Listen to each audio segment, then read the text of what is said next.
Maisha yamebadilika sana. Hawa vijana wetu ni lazima tuwafundishe kwa vitendo. Sasa leo natoka na bwana JJ. Namuuliza, hizi nywele zangu unavyoziangalia, unaona ziko sawa? Kwamba tunatoka out.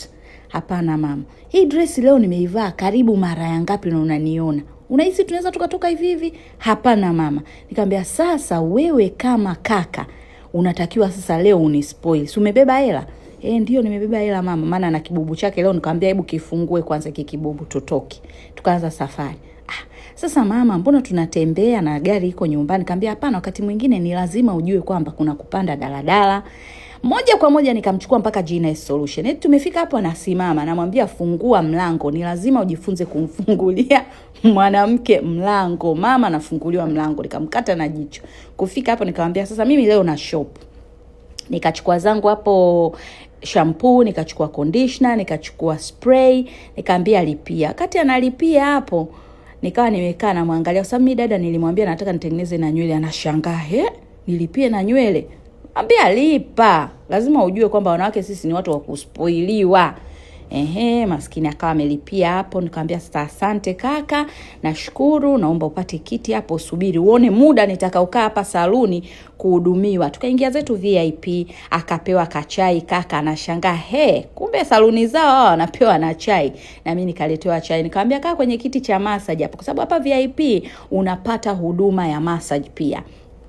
Nikaanza huduma zangu za nywele kama hivyo unavyoona leo. Nikasema mimi msiniwekee chakula cha nywele, lakini nataka chakula cha nywele kile ambacho ni steaming kutoka GNS. Ndio hiyo ambayo nikawa nimefanyiwa.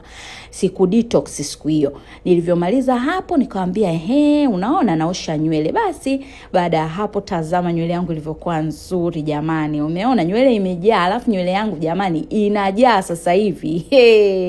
Umeona unaweza kubana style mbalimbali. Nikafurahia sana sana sana sana.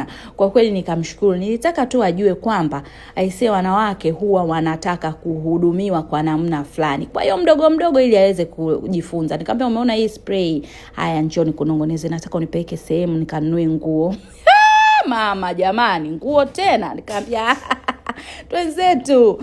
Ni kwa kweli nilifurahi. Haya tukapita kwenye duka hapo, akanibadilisha nguo. Nikamwambia sasa kueleza vizuri, nataka nibadilishe na wigi. Yaani nataka tu ajue usumbufu ambao sisi wanawake tunao. I give him a hug.